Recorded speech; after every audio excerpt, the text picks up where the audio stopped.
Hello guys, मैं अमन मिश्रा आप सभी का स्वागत करता हूं आपके अपने YouTube चैनल में।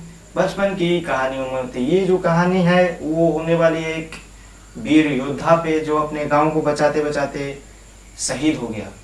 तो बिना किसी देरी के वीडियो को यहीं पे स्टार्ट करते हैं। आपसे पंजाब के एक छोटे से गांव में एक पुरानी जर्जर हवेली थी। गांव वाले कहते थे कि उस हवेली में एक बहुत ही बहादुर सिख योद्धा रहता था। आक्रमणकारियों से गांव की रक्षा की, लेकिन धोखे से उन्होंने उस योद्धा को मार दिया और उसी हवेली में उन्होंने कसम खाई कि जब तक मेरा खून इस मिट्टी में है तब तक मैं इस गाँव। बाद गांव वाले नोटिस करने लगे कि हवेली में जो है घोड़े की दौड़ने की आवाज़ें आती है, कभी कभी दरवाजे पर तलवार की कनक की आवाज़ सुनाई देती है। एक रात मजाक में कुछ लड़के हवेली में घुस, उन लड़कों ने देखा कि दीवार पे खून से लिखा हुआ है कि मेरा गांव सुरक्षित रहना चाहिए।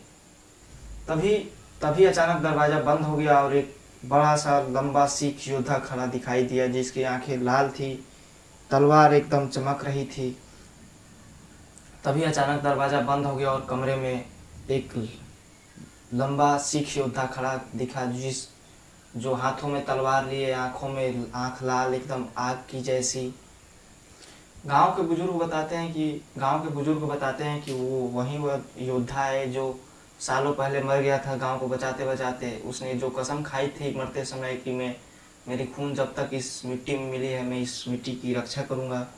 वहीं वो अब हवेली में रहते हैं और जो भी वो किसी मासूम को क्षति नहीं पहुंचाते। जो भी गलत इरादे से हवेली में जाते उनके साथ वो कभी वापस लौट के नहीं आते। उनके साथ बहुत बुरा होता है जो बुरे इरादे से हवेली में जाते हैं।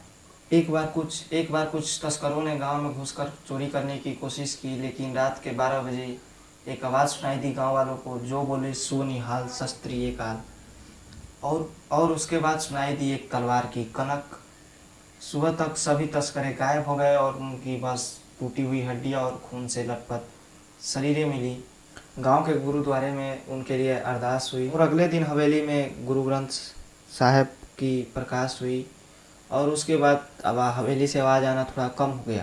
कहते हैं कि अब उस आत्मा को शांति मिल गई है, लेकिन फिर भी जब भी कोई बाहरी दुश्मन गांव में एंटर करता है या घुसता है तो फिर से वही आवाज़ गूंजती है, तलवार की कनक, और वहीं परछाई दिखती है एकदम सिख योद्धा खड़ा हुआ, हाथों में चमकता हुआ तलवार लिए, आँखों में आग की तरह पूरा आँख लाल, और फिर वही आवाज़ सुनाई देने लगती थी।